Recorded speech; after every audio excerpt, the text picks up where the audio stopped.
Welcome to the Geneva Press Club. Good afternoon to you. Good afternoon to everyone following us online as well.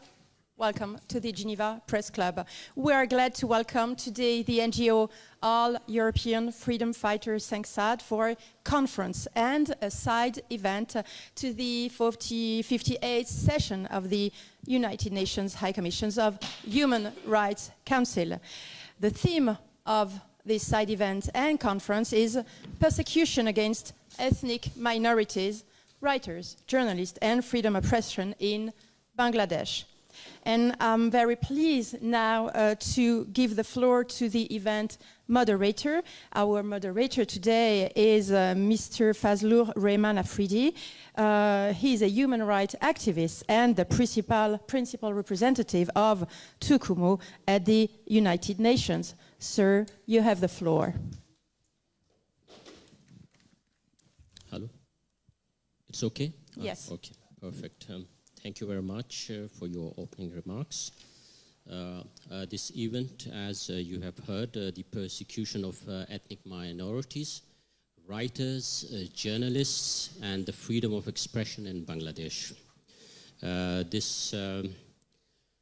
It's really a privilege to welcome and express our gratitude to everyone, including our distinguished panelists. This conference is chaired by Mr. Tajul Islam, the General Secretary of All European Freedom Fighter, Sangsad. So please, I would request you to for the initial remarks on this conference. Mr. Tajul Islam.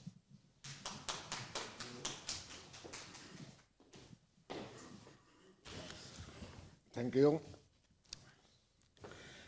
Distinguished guests, honorable panel speakers, moderator, and ladies and gentlemen, today we are addressing press conference regarding Bangladesh human rights and 58th season of UN Human Rights. We say thanks to all of you for participation. Thank you so much. Thank you very much, Mr. Chair, for your initial remarks and the start of the conference. This conference is an effort to shed light on the least discussed but the alarming rise in the past 7 months of extremists who are enjoying free reign in Bangladesh and vow to destroy the pluralism, leaving the devastating imprint on the lives of millions who believe in tolerance and pluralism, seek to live in harmony and stand for the equal rights for 175 million people, half of which are women.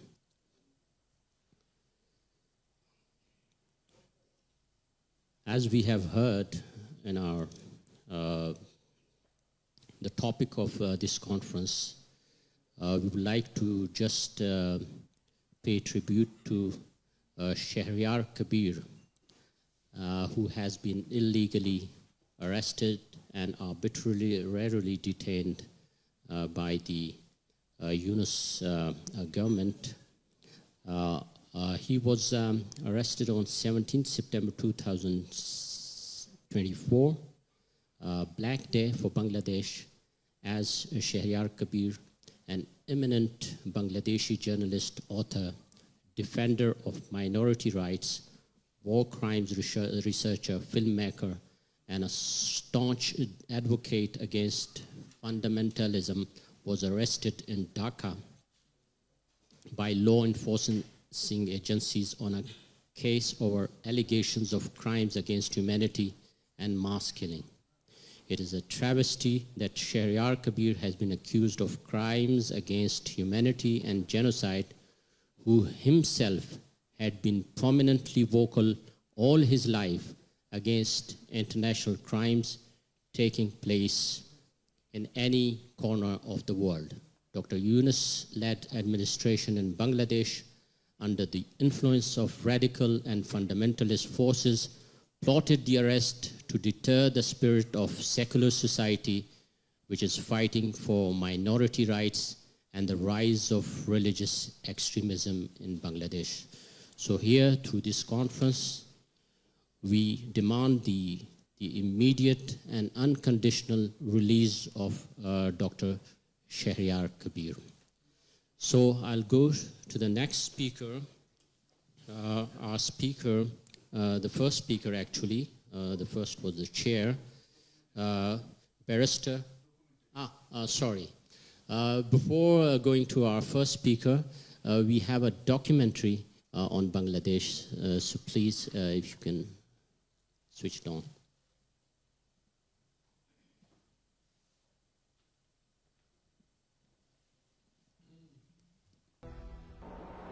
Islamists inciting violence against minorities, in stark contrast to government's narrative on ruling out communal line over attacks against minorities.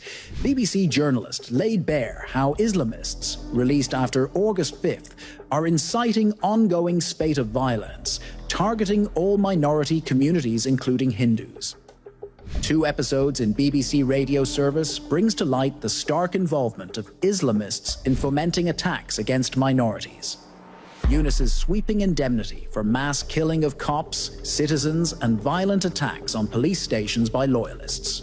In contrast to the pledge to ensure justice, an order issued on October 14th, 2024 by Yunus reads, "Students and citizens who put forth all efforts to make this uprising successful will not face prosecution, arrest, or harassment for their acts between July 15th and August 8th. Emboldened at the indemnity, advocates of Yunus regime, radical Islamists and coordinators from student against discrimination platforms publicly glorified the killing spree of cops and planned destruction of key public offices as part of a violent campaign to bring down Awami League."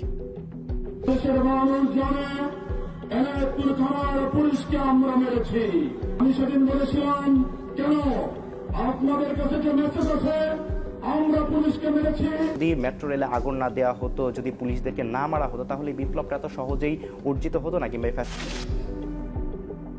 পুলিশের firing এ কম লাগছে, civilian ড্রেসে হাতে 7.62 আপনারা নিয়ে দেখেন। বৈষম্য বিরোধী আন্দোলনে সিরাজগঞ্জের এনায়েতপুরে যদি 15 জন পুলিশ নিহত না হতো, বাংলাদেশের পুলিশের মেরুদণ্ড ভাঙত না।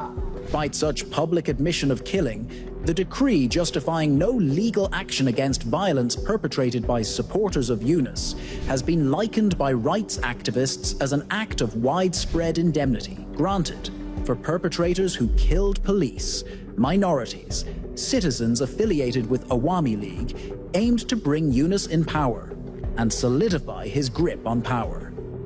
No justice for killing of at least 318 people under Yunus regime. Ayin O Shalish Kendro, a leading human rights organization, reported. Massacre of Awami League activists. At least 171 citizens were reportedly killed in form of lynching, arson, and other forms of violence. According to accounts of family members, tens of thousands of party activists and leaders in almost each unit of 4,573 union in all the 64 districts across the country subjected to physical attacks, and their houses and business were looted and vandalized. Hundreds of activists are feared, killed as their whereabouts are unknown for months. Due to impunity for killing of Awami League leaders and activists, there has been no let-up in the extrajudicial killing spree even after 6 months. Rather, the cycle of vengeance and erosion of rights only compounded. Violence against women.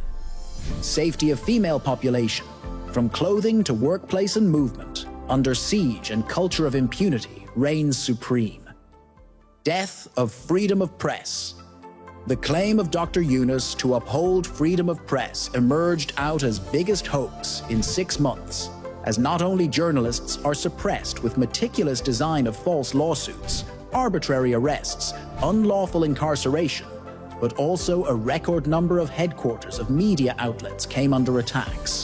Since August 5th, offices of at least 19 media outlets are torched and vandalized, highest since the country's history, according to DW Bangla Service. Mass arrests and arbitrary detention, brutal crackdown. At least 13,540 people were subjected to mass arrests and arbitrary detention from August 2024 till January 2025. In 20 days of February, at least 12,500 were detained in political cases. No justice in court. Victims of mass arrests denied of legal rights.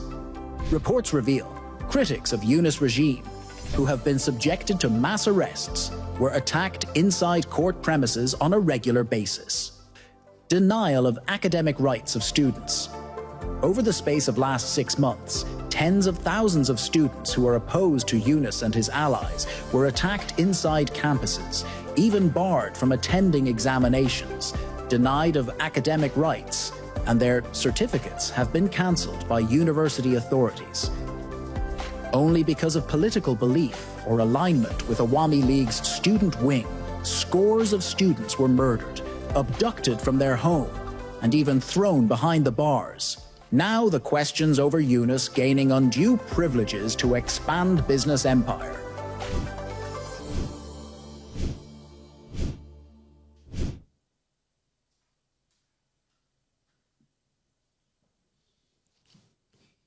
We can see from this documentary how alarming the situation is, and if steps are not taken to stop these terrorists, I think the situation will further deteriorate in Bangladesh, and silence is not an option.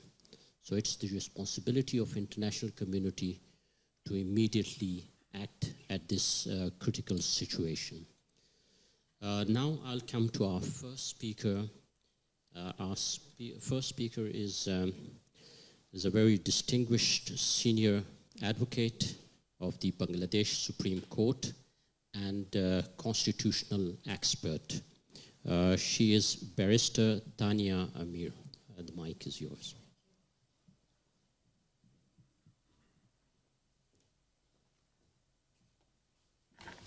Honorable Chair, Mr. Afridi, the moderator, members of the panel, ladies and gentlemen.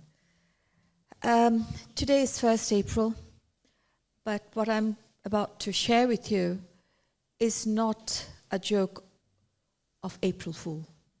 This is very real. Once this government took office, one of the first things the government did was to pass an indemnity. What does that mean?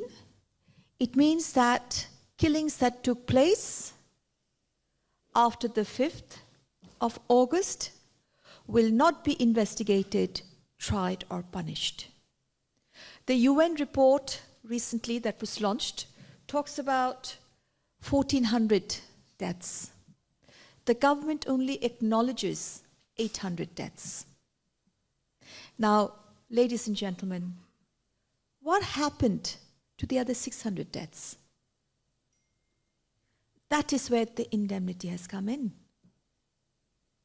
So rule of law demands that every death, whether be the students or the police, law enforcement agencies, all deaths must be investigated, tried, and the perpetrators must be brought to books.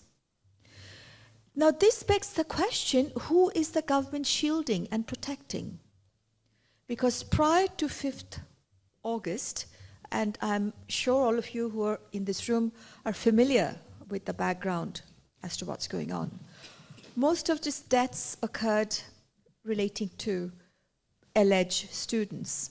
And I'll explain why I say alleged students, because a lot of them are not students.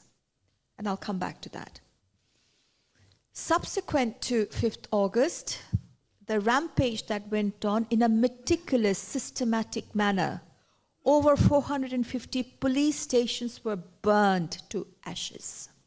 Police officers were killed, along with human rights activists, along with members of the opposition, secular progressive people and institutions, buildings, which are symbols of the birth of Bangladesh, our Mukti Juddha, our history, our heritage.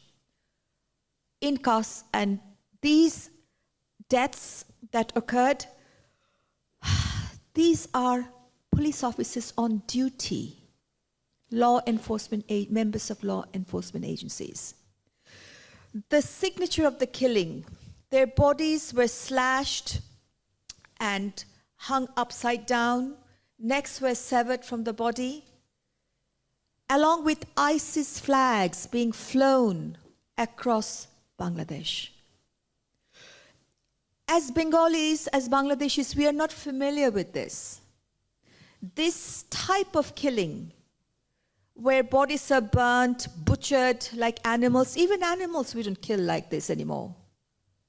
We are humane in the way how animals are killed, and the way how the bodies were hung from bridges and so on.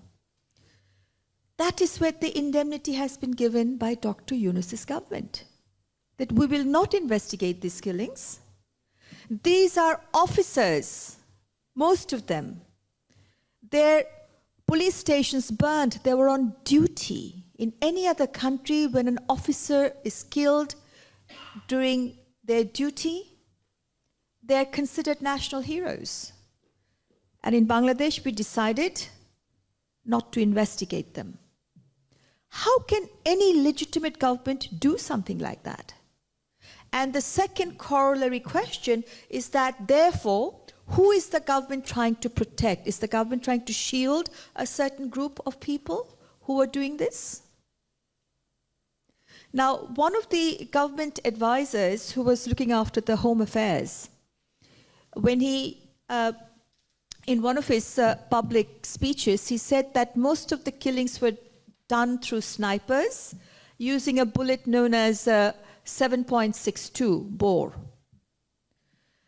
And the UN report also claimed that 66% of deaths occurred by virtue of this 7.62 bore.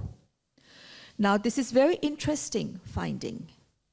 And this is what the government doesn't want to investigate. Because the army didn't fire. This is something, this sort of weapon is carried by the army.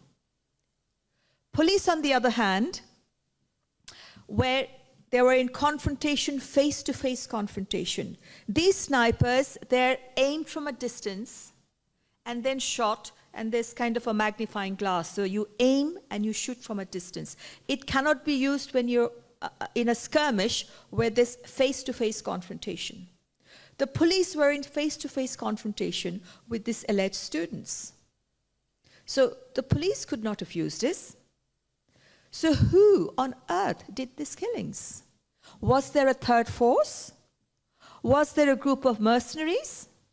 Were there radicals who stole police uniforms? Because we have seen video reels of that. Police uniforms and their gear were being stolen, used by third parties. And that's precisely what the government doesn't want to investigate. Isn't that strange? And this indemnity that has been given? So, as per the UN report, the 1,400 deaths, which the government doesn't acknowledge, it acknowledges up to 800, so the 600 deaths remain. And I put to you, majority of those were police officers, along with members of the opposition, anyone who has been identified who wants a progressive, pluralistic society, as opposed to a society which is dogmatic. So that is the first scenario. Second thing the government did, very, very strange, unheard of. Just like the indemnity, the government just simply gave an order, open the jail gates and release the radicals, the terrorists from the jails. How can this be? And they were not released by virtue of getting bail from the court. They were released by virtue of executive orders. This is kind of showing a middle finger to the judiciary,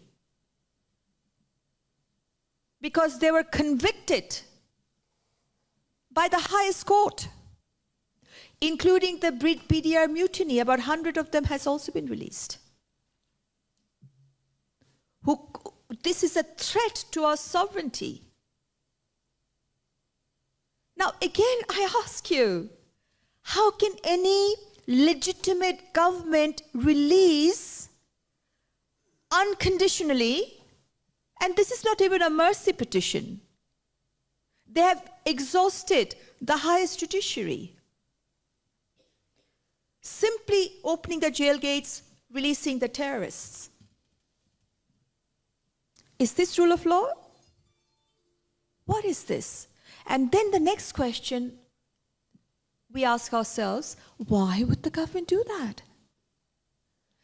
Therefore, it begs the question, is the government representing these groups? The terrorists? The killers? The radicals?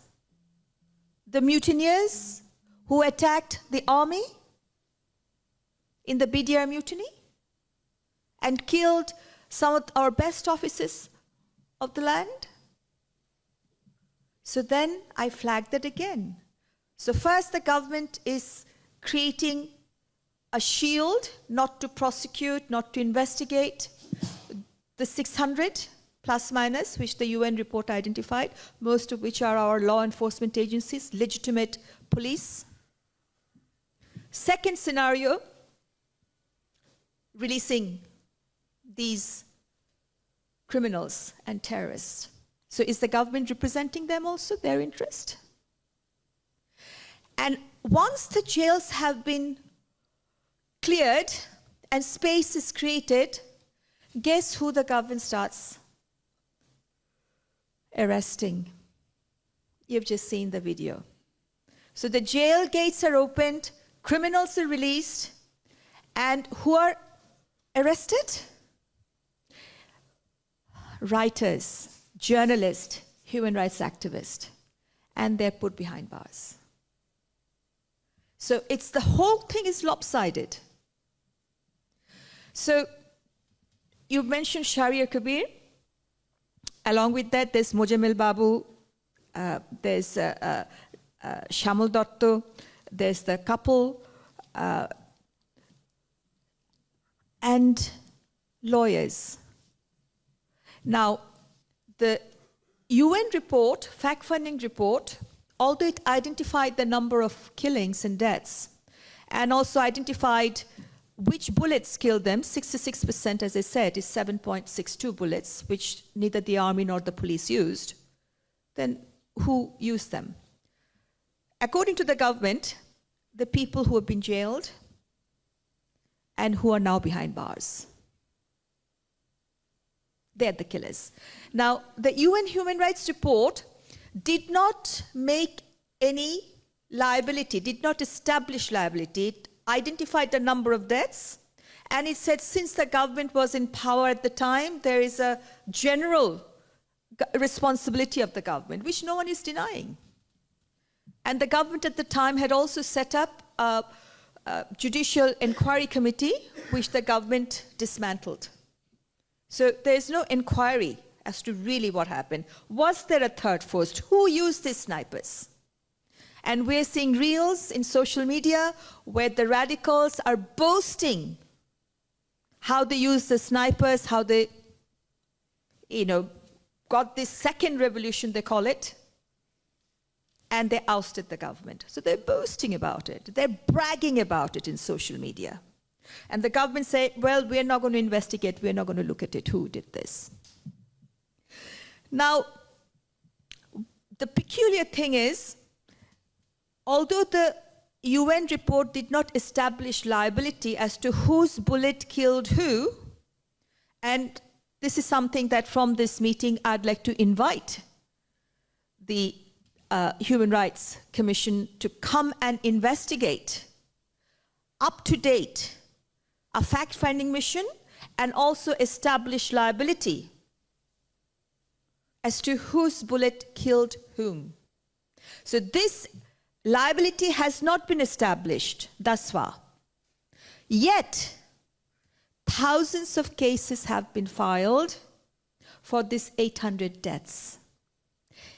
Against each death, there is allegation of named individuals, about 300-400, and unnamed individuals, another 500-600. And the template of the complaints is almost identical across Bangladesh. People who have alleged died, say, in Dhaka, in the complaint, a name of an individual could be in Shatkhira or Chittagong.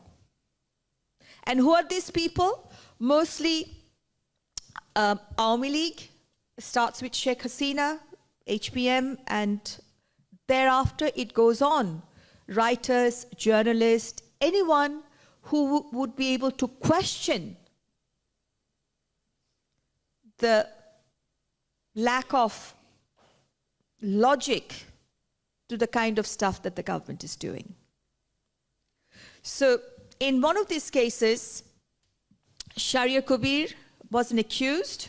Mind you, in a criminal case, if there are 300 or 400 accused and unnamed accused another 400 or 500, I'll tell you as a lawyer, that case will never see the light of day. It's ruined from its very inception. So these 800 deaths that the government is saying that they want to investigate, prosecute, trial, and punishment, I'll tell you it'll never happen. It cannot.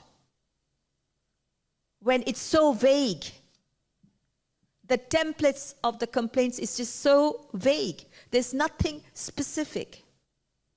In one of these cases, Sharia Kabir is an accused, and mind you, yours truly, I'm also an accused as a murder case, a murderer in one of these cases. Sharia Kabir and I have been implicated in the same case. I, along with few others that I know, and I rang each one of them and I said, look, I'm going to challenge this. This cannot just go unheard. So Sharia Kabir, inter alia, a few others that I spoke to, they said, listen, the government seems to be apologetic about these cases. They're saying not everyone is going to be arrested when it's so absurd, so spurious, and 2 government executive orders were issued saying that not all will be arrested, and even now they have an order that those who believe that they are not implicated, they're burdened, so the accused are burdened to write to the concerned ministry that their name should be removed. And what I'm hearing, there is all sorts of ransom and extortion going on, people who are now applying to the ministries. So despite my persuasion, I was not very successful, so I challenged that case myself. I went to the Supreme Court, to the writ jurisdiction, and I said, and I obtained a rule saying that why this sort of spurious cases should not be withdrawn, which was done in order to tarnish the image and reputation of people like ourselves. And I also got an interim order that I'm allowed to leave and re-enter Bangladesh freely and peacefully, and my correspondence, both at home or at the office, should not be interfered with in any way. And our government was issued a show cause that they were supposed to respond within 4 weeks. More than 6 months have passed, the government has not responded. So this was the first show cause, and possibly the only show cause the government has against these nonsense, spurious cases that has been filed. So now please understand, on the one hand, the jails are being cleared, release of all sorts of radicals and terrorists, and it is being filled up with journalists. There are more than 350 journalists who are now accused of killing, of murder, money laundering, right? So now let's look at the bigger picture. Out of these 400 deaths, 800 against 800 deaths, in each case there are about 1,000 accused, named about 300-400, unnamed about another 400-500. These cases will never see the light of day, so there's never going to be rule of law. Because as citizens of Bangladesh, as lawyers, we want accountability and punishment for each of the deaths, whether it's a student or the police. It makes no difference. So in this first category, this is never going to be seen. The second category, the 600 deaths, plus minus, which the UN report has said 1,400 deaths, government acknowledges 800, so the remainder 600 deaths. The government is saying we're not even going to investigate, try, or prosecute. So in other words, none of these deaths will ever see the light of day. And we will never know who did that, who actually did that. Because 7.62 Bo is what the UN report is saying, caused 66% of the deaths. The bullet trajectories are there. Post-mortem reports are there. So none of these deaths we will ever, never know. And we have a right to know, prosecute, punish. So this is what the scenario is. Then what has happened? We're seeing so-called mob violence. And these mobs are going around. 21 Supreme Court judges, both from the High Court Division and the Appellate Division, were forced to resign. They're going into their courtrooms, their private chambers, insulting them, intimidating them, and the government is just watching, doing nothing. They've gone into the Supreme Court, they assaulted lawyers, they're all identified, this is all on the video. What has the government done? Absolutely nothing.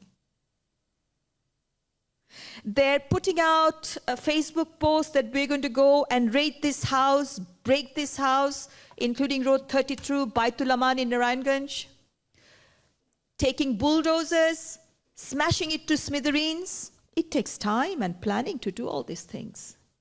And they're actually boasting about it, bragging about it. They're absolute bullies and doing that. What has the government done? Absolutely nothing. So then it begs the question, is there a culture of impunity being given to these so-called mobs? And I put to you, they're not mobs. Mobs would be people who are random people. The coordinators, who call themselves student Samonnoykari, they're leading it. So they're not mobs. Mobs would be just random.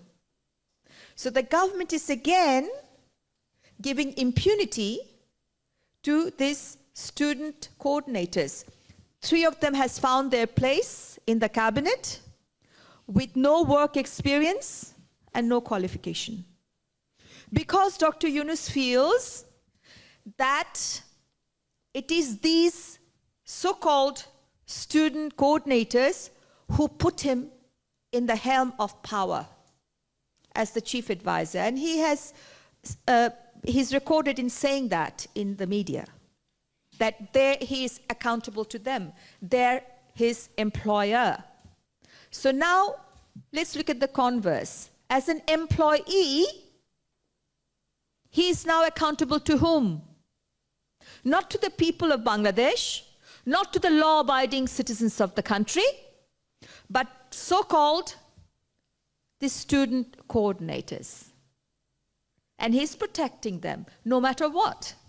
So they're a bit like this spoiled... Barrister, could you please wrap I'll wrap up. Because So they're a bit like spoiled kids.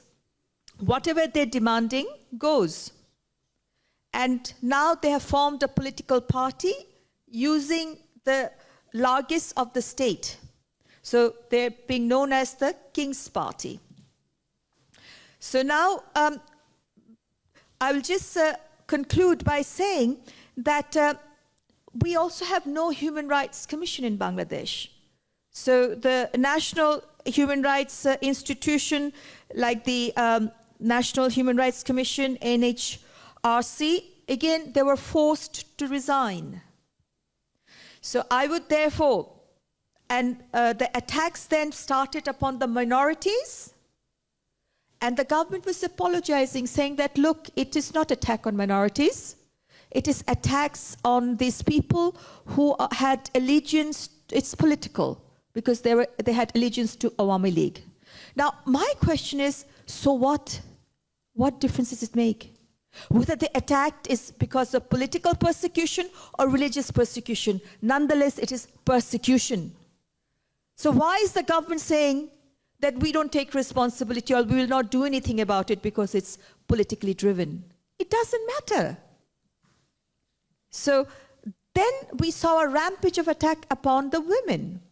Women, the kind of rape that was going on, it was as if it was instigated to these radicals to go and persecute the women. In the Chittagong beach, a woman was raped, gang raped, and then her tongue was cut off. A young girl was raped, and her father lodged a case, and the same rapist gang went and murdered the father. And she was just in disbelief. So, girls' football, you've seen, is being stopped. Women's goods that women are producing, they're being told you cannot sell your goods in the market. Now, my question is, Dr. Yunus, who is known to empower women and women's empowerment, why is he silent? His silence is so painfully loud. Why isn't any action being taken against those who are attacking the women? And these are, again, one of the women at the university, when she was attacked, with the help of her professor, she went and complained, and this offender was allegedly arrested by the police. Guess what happened? These radicals went and released him from the police station and putting flower garland around him that he's a hero. Because he's trying to enforce, allegedly, the right of the women as to what they should wear, what they should not wear, when they should go out. Young girls are scared to go for walks in the parks. So how they should, what type of clothes they should wear. So the intimidation is going on.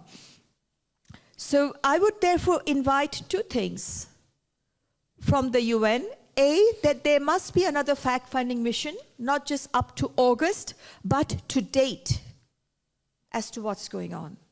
The rise of the radicals, which is being supported by the government.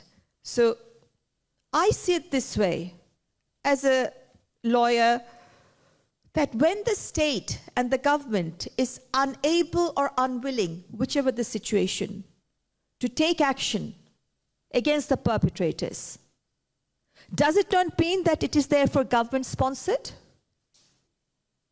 Does it not beg that question? Is it being government-sponsored? Who is the government representing? If you're releasing people from jail, the terrorists, then who is the government representing? So the first, therefore, request from this August gathering is that there should be another UN fact-finding mission documenting everything that has happened to date. Secondly, the Office of High Commission of Human Rights wants to open a field office in Bangladesh, possibly a regional office. I would invite that. The government refused that. Let that be set up. So let the culture of human rights be there. So then these can be recorded.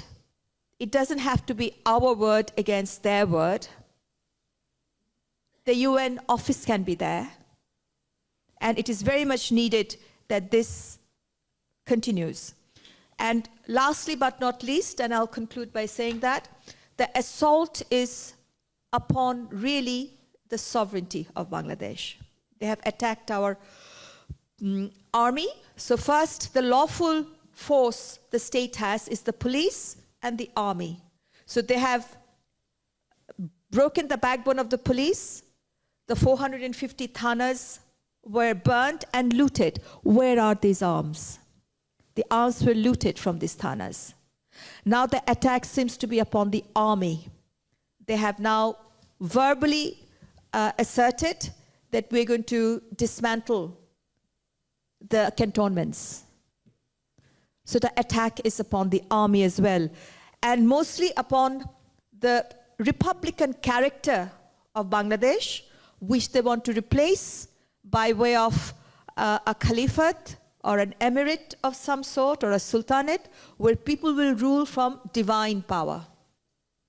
Whereas Bangladesh was born premised upon the fact that all power of the republic belongs to the people, and the characteristics of the country is that of a republic. So they want to dismantle the republic, change the name, the constitution, the flag, the national anthem. And this government has created a committee, and the committee is just cosmetic. Not a single constitutional expert is there in the committee. They're just tinkering. But the most important thing is, and I don't even want to dignify them, because they are quorum non judice. Because the power to amend the constitution has given to parliament, which has been dismantled now, and with 2/3 majority. The constitution has not given any power to any government excuse me, to change Madam the constitution. Barrister, I think we have a long list of speakers, so please, if you can wrap it up. I'll just finish the sentence. So this power of amendment has not been given to any government, and this government is purporting to do that through this committee, who has no legal mandate or authority to do so, hence their quorum non judice. Thank you very much. Thank you very much, Barister Tania Amir. The message is loud and clear: stop impunity, to stop these human rights violations, and accountability is very important to stop this impunity. I would like to remind you that every speaker has from 5 to 7 minutes, so please adhere to the time constraints, because we have a long list of speakers. Our next speaker is Mr. Paulo Casaca, former member of European Parliament and Executive Director of South Asian Democratic Forum from Brussels. It's a really pleasure to see him after a long time. Maybe the situation was like that he was forced to come. Thank you. Thank you, Mr. President. It is really a pleasure to be here with you again. It is a pleasure to be here with the Bangladesh community as well. It was great to hear this lesson from Tania Amir. I actually think that all of us will learn a lot from her wise words. You have seen the documentary. You have heard Tania Amir. We are all conscious that we are witnessing a repetition of what we know happened in '71. We have those who do not respect human life, human dignity, arresting the most brilliant leaders of your country. Shahryar Kabir is a case in point. I know him rather well. I admire him immensely. I think he is an intellectual leader, not only of Bangladesh, but a world leader in understanding what secularism is and how we can build an open, a modern, open and solidary society in the world. This is a complete tragedy.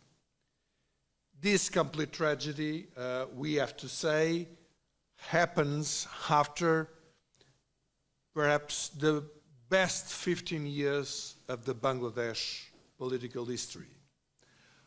I do not think that whoever is going to look objectively over the past 15 years, and especially in the context of the 54 years of the country will not say they were the best in economic development, in emancipation of women, in progress in a lot of ways.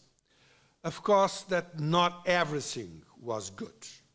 Of course, that there was not a perfect democracy, far from that. And there are things that did not go well in Bangladesh, as anywhere in the world, in Bangladesh specifically. Some of the things did not go well.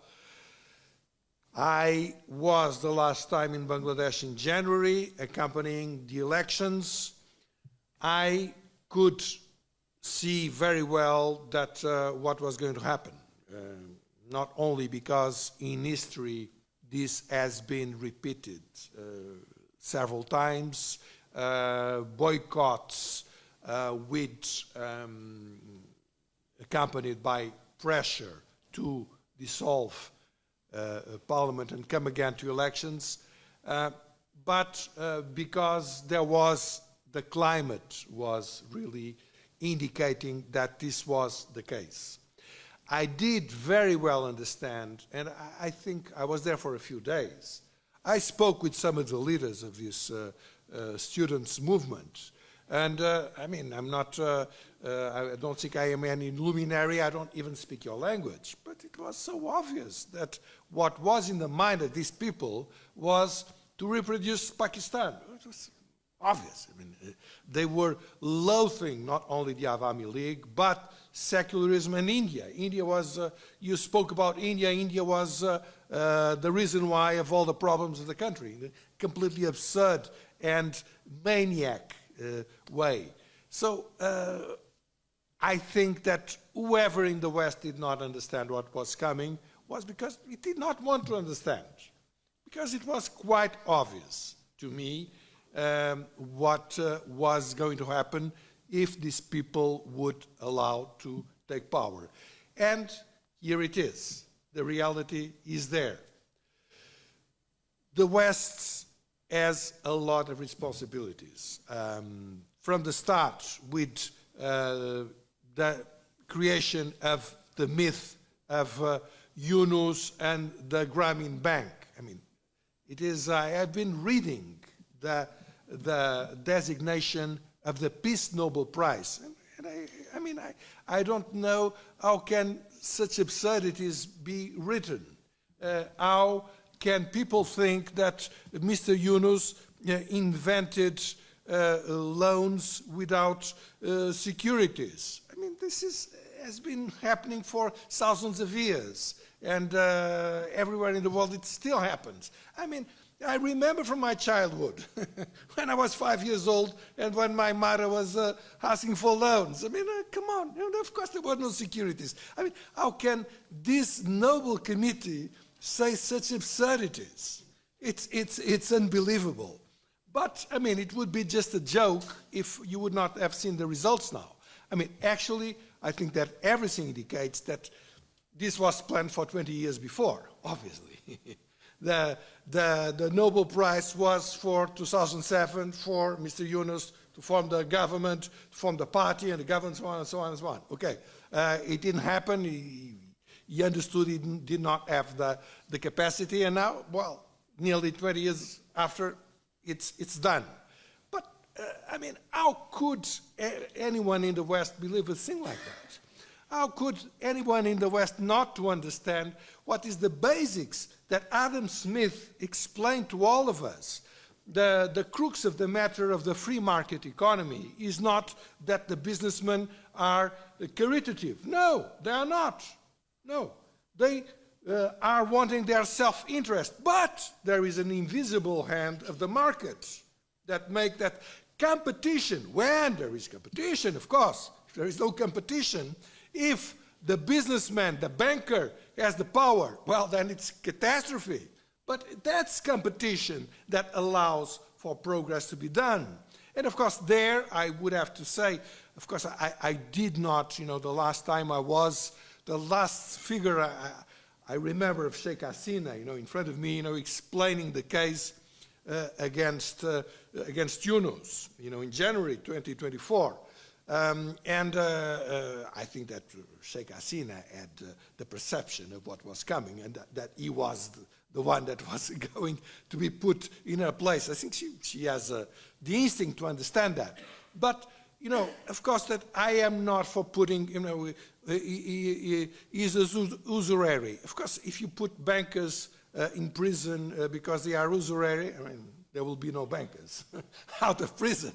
I mean, that's their nature. I mean, of course, I do not think that this was the way to go through. And I think that it is essential right now, when I speak to you, you know, in the name of the 398, I got the lists the day before yesterday, from the Awamilleauge.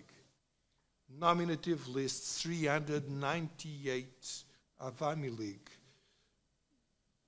some of them just sympathizers, murdered in the most gruesome circumstances, most of them burned alive. I mean, how can we imagine such a crime? We cannot allow this to repeat itself.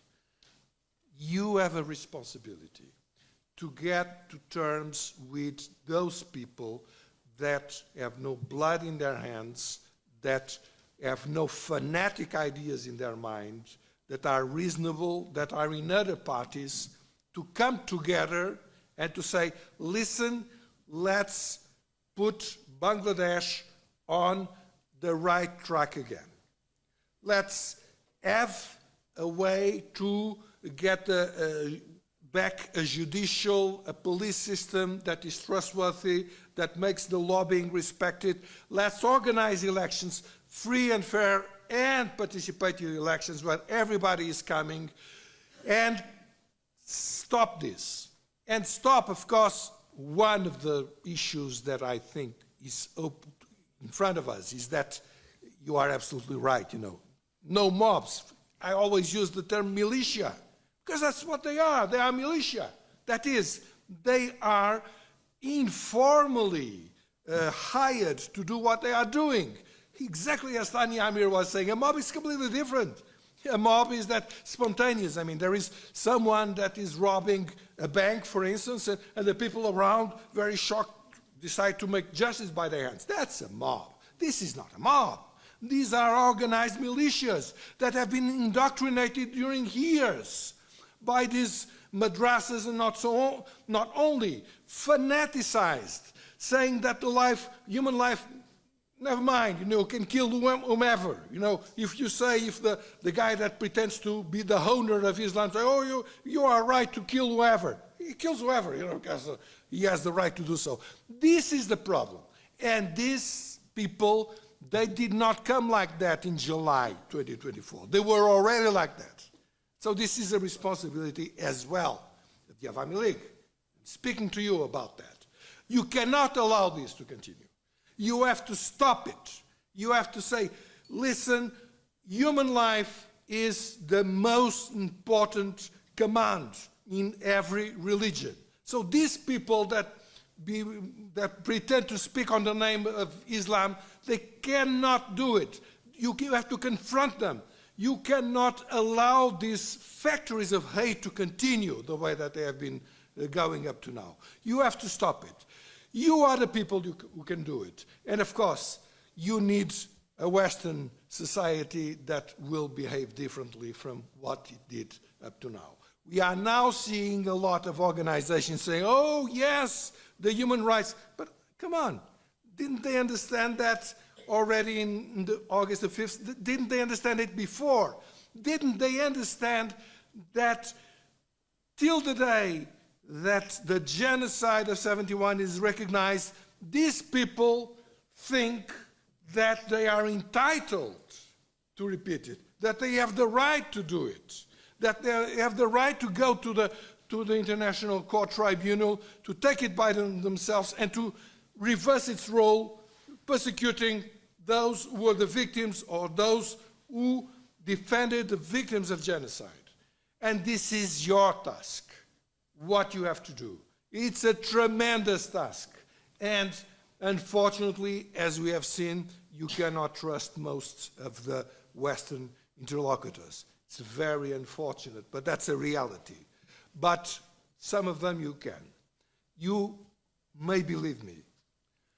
The moment I saw Bangladeshi people, the moment I saw these workers in Dhaka or in the periphery of Dhaka or in Chittagong, working like hell, in trying to achieve the earning for their children, I think that there are no people that deserve more attention, more love than the Bangladesh common people.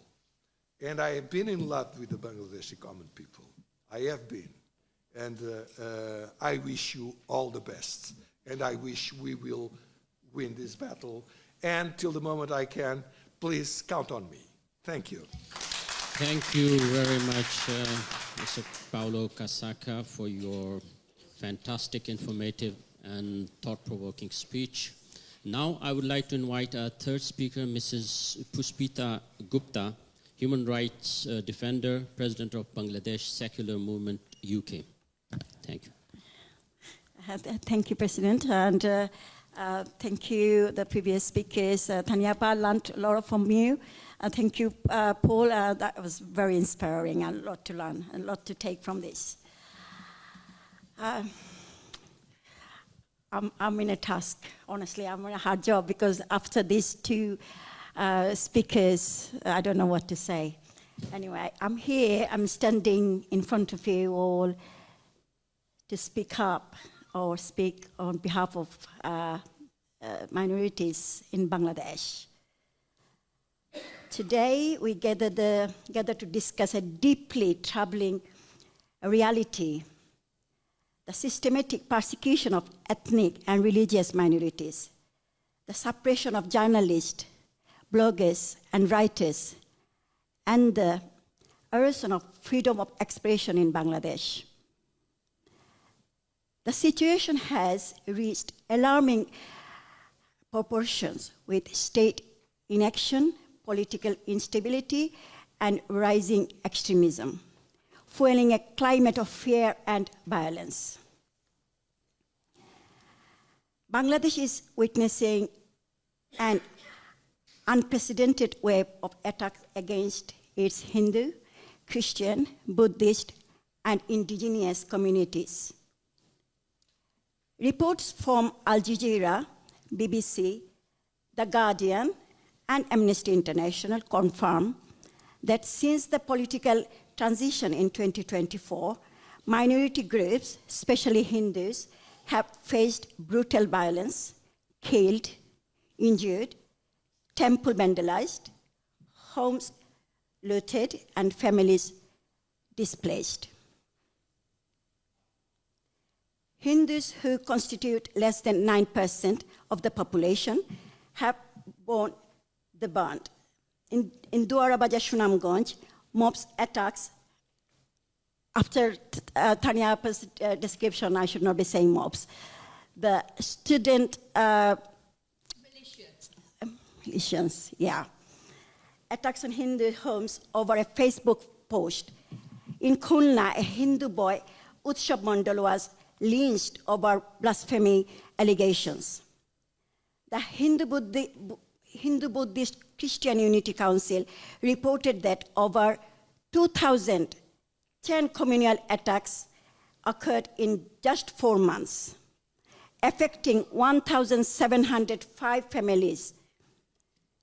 Bangladesh police confirmed 1,608 attacks on minorities. Indigenous minority, Adivashi communities have forced evictions and violence. The removal of the word Adivashi from textbooks symbolized state-sanctioned issue. Christians and Buddhists have also been targeted, with churches attacked and harassment. In addition to physical violence and social exclusion, the state has actively used legal mechanism to suppress Hindu minorities seeking justice. across 12 cases in 4 districts, 650 individuals have been named and 3,685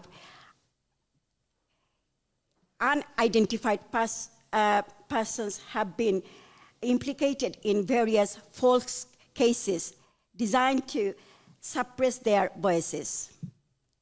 These legal actions serve as a tool for intimidation, silencing those who dare to demand their rights and justice for communal violence.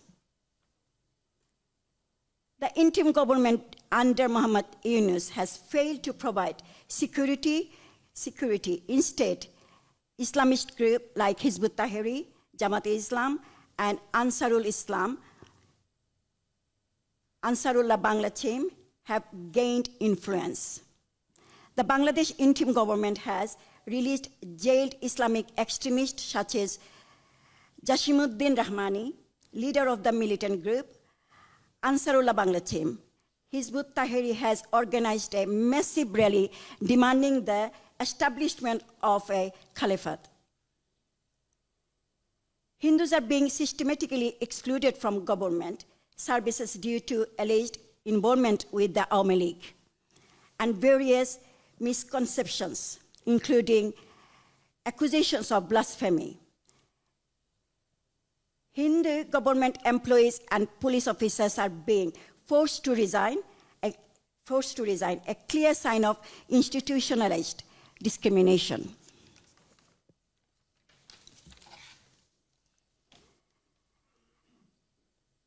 Violence against women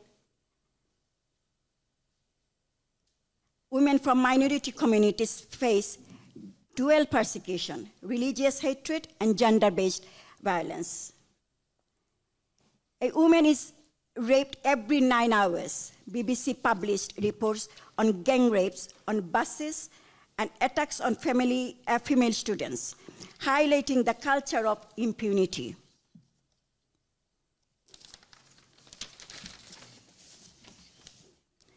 Suppressions of women's rights, girls' football matches and matches are cancelled under Islamist pressure. Female journalists are assaulted.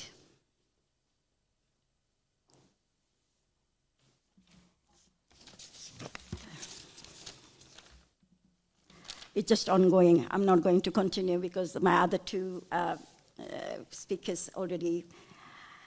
I'm just going to say, just conclusion, that we must not remain silent. The international community must hold Bangladesh accountable, ensuring that religious minorities are protected, press freedom is upheld, and the principles of democracy and human rights guide the nation's future.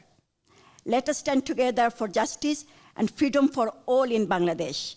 And before I finish, I would like to raise your voice against this persecution and the false allegation against Sri Chinmoy Krishna Das Prabhu.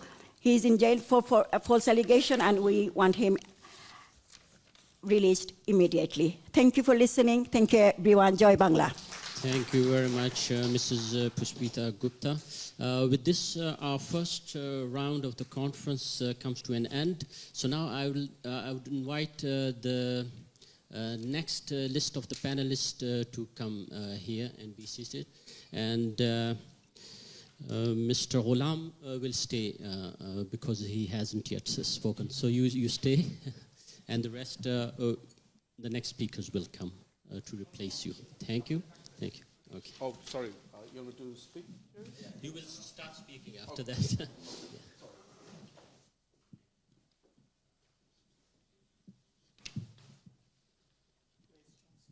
And we start the next round with our 4th speaker, Mr. Ghulam Maroof Mojumder, barrister at law, human rights defender, and online activist from UK. Please adhere to the time, if it's possible. Thank you very much. Thank you. Esteemed delegates, honorable moderator, and all the concerned citizens came here today. Thank you so much for your time. I'm not going to reiterate what Barister Tania Amir, Mr. Paulo, and Mrs. Gupta said today. I think they have covered everything what had happened in Bangladesh in recent time. They claim that I was holding a revolver and killing people on 14th of July in Dhaka. But interesting thing is, on that day, I was in Chennai, and I was never in Bangladesh since June till today, but I was accused of 18 murder cases in Bangladesh. Between these 18 cases, 2 is genocide. They claimed that I killed 1,000 people in Bangladesh from Chennai. They can accuse me of stealing Mahatma Gandhi's goat, which was stolen in 1946, and you will not be surprised if that happened. So, in a word, currently this is the situation of Bangladesh.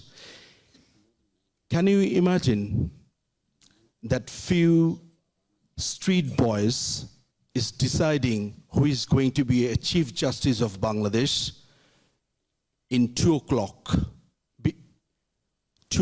and who will resign from the chair of the Chief Justice in Bangladesh, and this is happening in Bangladesh. They are deciding who will be the judges of High Court. They are deciding who will not be in the chair. The people who are so-called accused of false cases is being attacked in the court by so-called mob. They are dictating judges what to do with them, whether they will be given bail or not. So when a justice system is like that in a so-called sovereign country, yes, I'm telling it a so-called sovereign, because in Bangladesh, a bird can sing, but a human cannot talk. In Bangladesh, if you even say Joy Bangla, which means Hail Bangladesh, you will be in jail within a second.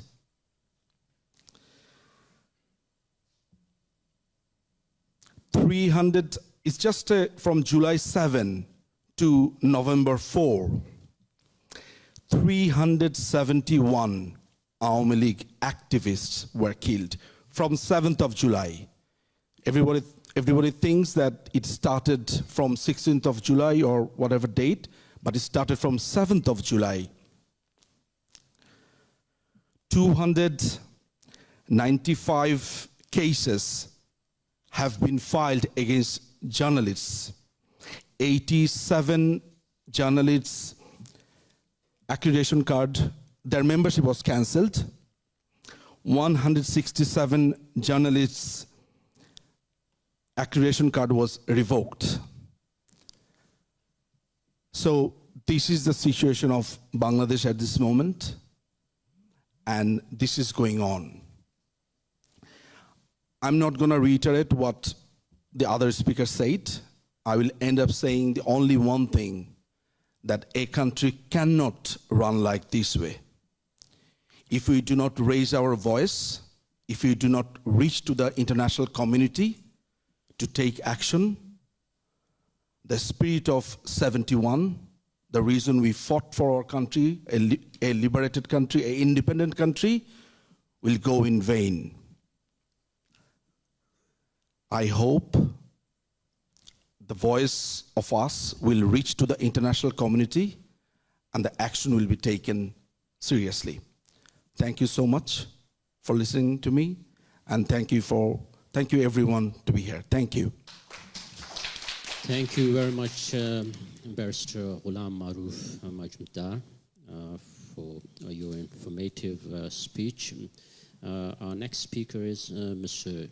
Chongsi Aye Joseph, Human Rights Defender and President of the Center for Human Rights and Peace Advocacy. Please.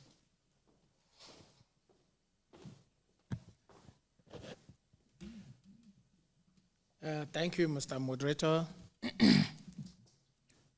Dear panelists, ladies and gentlemen, I'm grateful that I've been given this opportunity to share with you what over the years I have gathered and learned.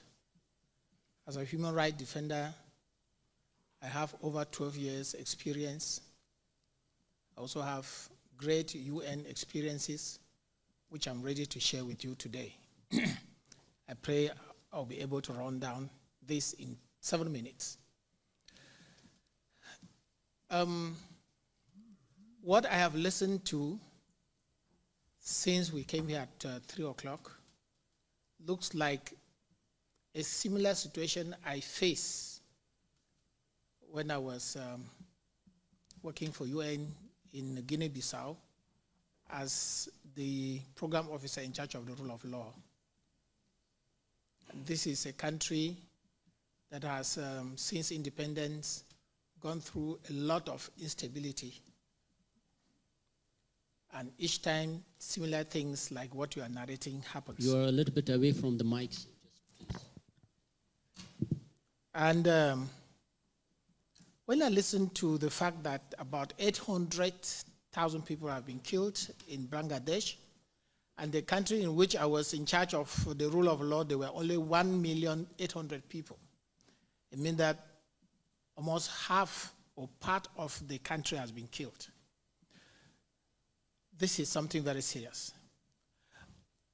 But I would not center my discussion on the killings, but I would center it on freedom of speech, because it is the life wire behind democracy and human rights. We know that freedom of speech relates to freedom of assembly. This is regulated by Article 19 of the International Covenant on International Covenant on Civil and People's Rights. And so it gives the right of people to receive information, receive news, and communicate it in the manner that they choose, but then in a very respectful manner. I want to insist on very respectful manner. And so when you look at this article, it is so sweet because it establishes between an animal and a human. Animals have their language, no doubt. But when you are given the freedom to express your opinion, when you are given the freedom to assemble, it cannot be any other thing other than democracy.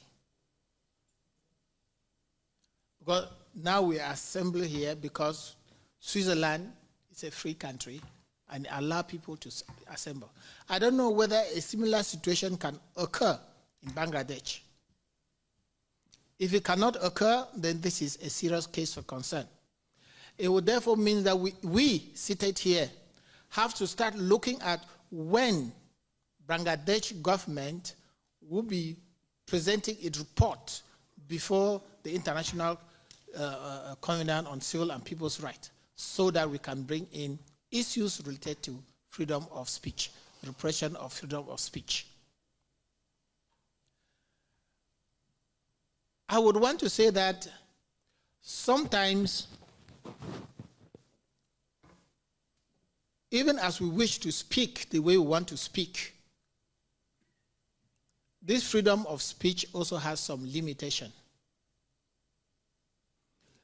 As human rights defenders, that some of us are and are becoming, it is important that we note those limitations so as not to fall prey.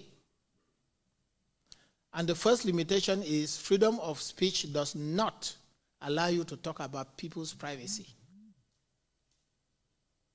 When you start entering people's privacy, then you start finding fault with the government in place.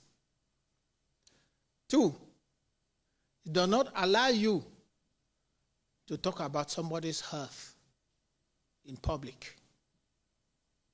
because it touches upon his dignity.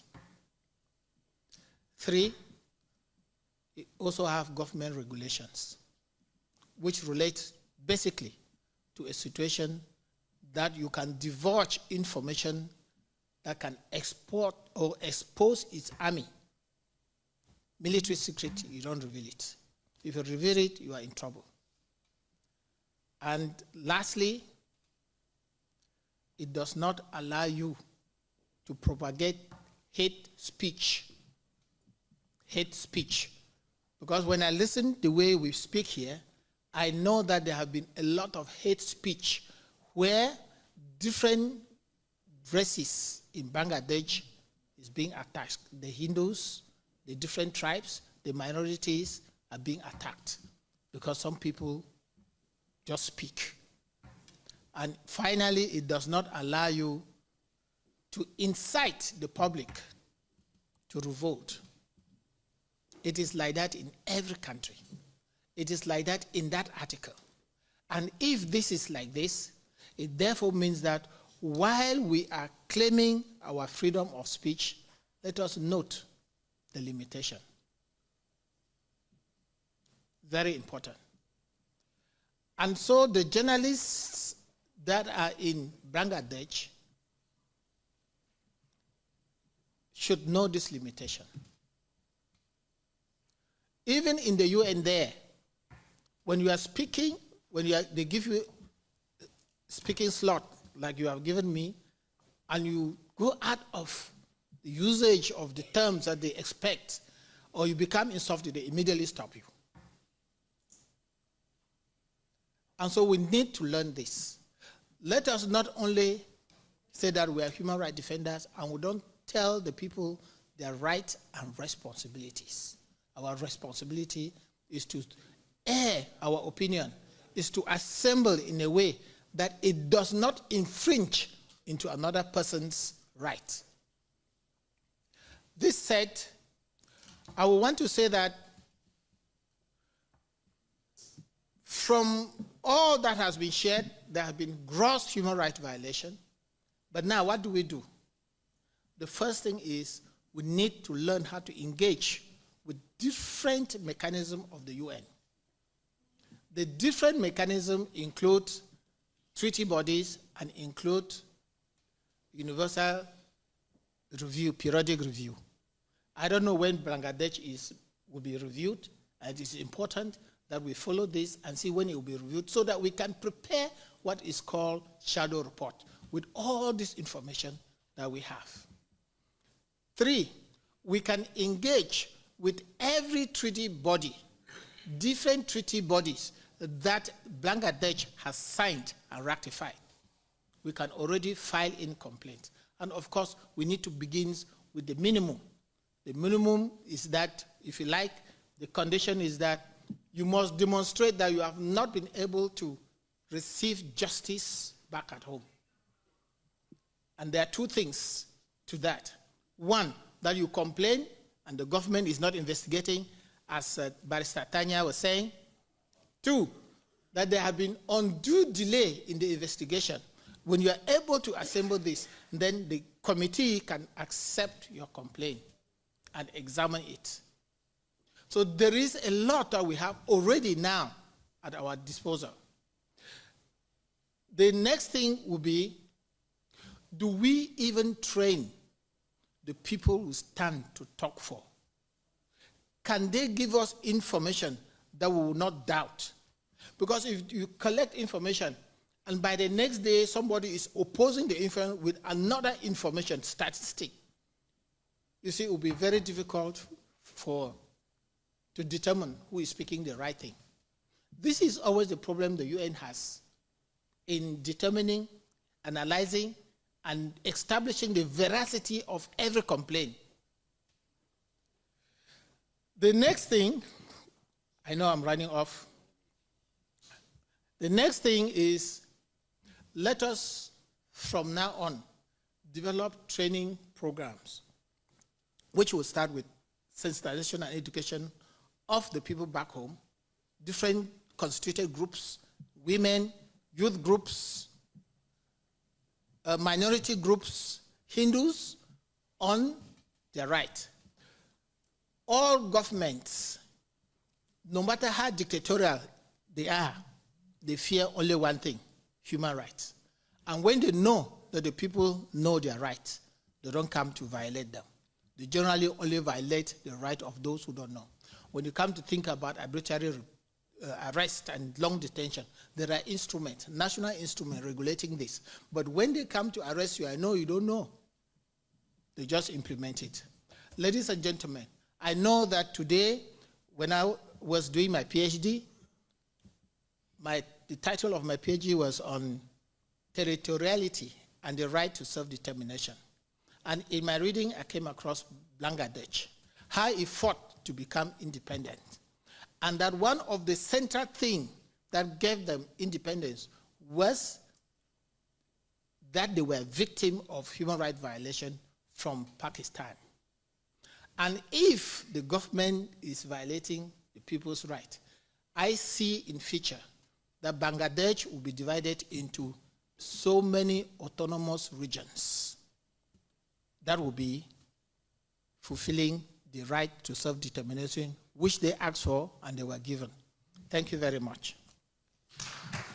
Thank you very much. I think we have very distinguished lawyer, barristers, and human rights defenders, and we know about our freedom of expression, and we criticize the government for not allowing us to speak. So that was the case.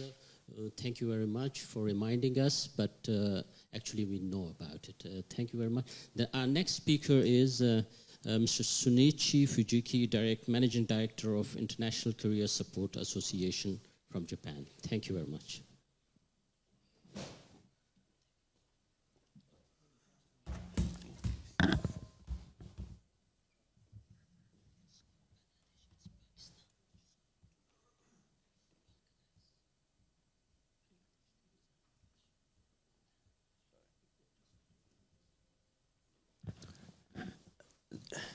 Thank you very much, Chairperson, and I'm very much honored and humbled to be here.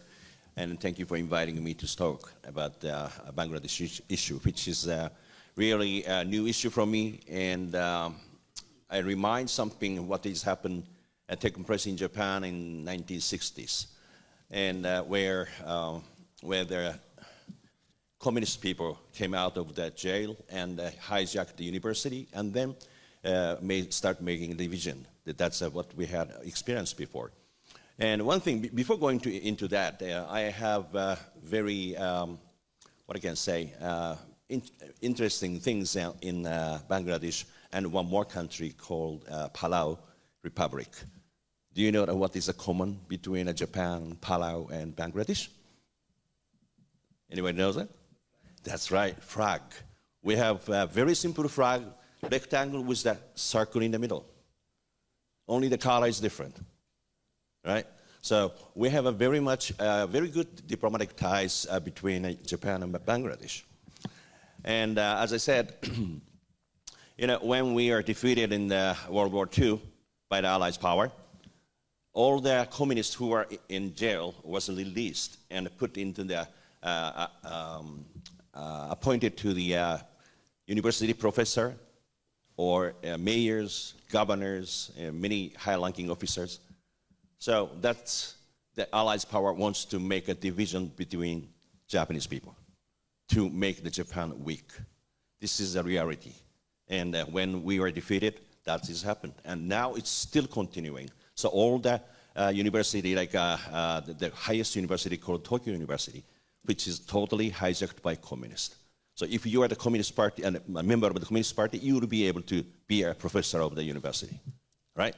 So now those people are influenced by those communists and then start burning the university and government buildings and so on, and throwing the Molotov cocktails and raping the people and so on. So exactly what is taking place in Bangladesh right now. And that is also started from the university student who don't have enough social experience, but easily brainwashed in the certain what you call certain circle, right? So this is a very dangerous situation, and we adults needs to change the situation. So we Japanese really wants to diffuse any type of foreign influence in your country. This is the most important things, because the country starts from sea will give you the aid to to economic aid and so on, and a certain country like starting from you. I don't mention any name of that, but anyway, but somebody said, don't mention any name, so I'm using initial. You will use the democracy to implant or give the influence to your country. So this is a very dangerous situation, but you people who really want to be independent, you have a potential, you have a strength to do the same things again. So I really hope that you can you can have a really big power with that influence. So I really hope that all the people in Bangladesh will stick together and then re-educate these people who are brainwashed by the people. So this is very, very, very dangerous situation, that I think. So this is what I really want to say at this time.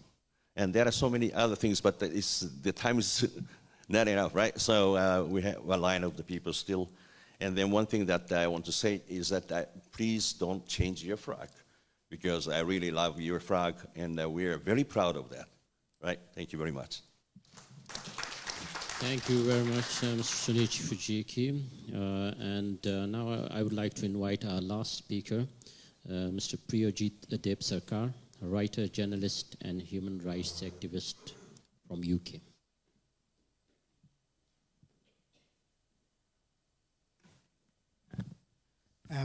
Good afternoon, ladies and gentlemen, chairman and the organizers. I think a lot has been said here, so it gives me very little room to maneuver, but I'll just make some very quick observations and points. So Bangladesh was built on the sacrifices of its people, forged in fire of struggle and independence. The oppression of minorities and the silencing of voice that call the justice shake-up system is a complete denial of the very existence of the pluralistic principles of Bangladesh. And I would also like to point out that the wheels of justice may turn slowly, but they always move forward, crushing the oppression under its weight. We have seen in 1971, there was the landmark article published in the Sunday Times known as Genocide by the Pakistani journalist Anthony Mascarenhas, which actually brought the horrors of the 1971 to the wider world, especially the West. I would also like to point out that the book Blood Telegram, written by Gary J. Bass, based on Henry Kissinger, Nixon, and the Forgotten Genocide. So we have got reference points in history where we can go back and reflect and make sure that we do not fall into the same trap again. And as I said, there are multiple traps that lie ahead of Bangladesh. The defeated forces of 1971 want to avenge their loss. They want to transform Bangladesh into a monolithic state, completely undermining the pluralistic principles and negating the diverse composition of its social fabric. Bangladesh was once labeled as the real Asian tiger, where the country was transformed both economically and in all of the globally recognized social indicators, out-rivaled even its neighbors. However, the risk of Bangladesh slipping into chaos, degeneration will not only impact her citizens, but the ramifications will be exported and felt globally. I thank you. Thank you very much. This was our last speaker. So now I'll give the time to our listeners if they have some questions or comments. So I think the time is up, and I would like to end the conference. Unfortunately, we don't have the time for comments and questions. But we urge a United Nations Human Rights Council for a UN fact-finding mission, new UN fact-finding mission, stop impunity, because all those who are responsible for war crimes, crimes against humanity, and human rights abuses in Bangladesh, they should be held accountable and brought to justice. That's the main point we want to raise with the international community and with the government of Bangladesh. So thank you very much again for coming here and attending this conference. We end the course. Thank you.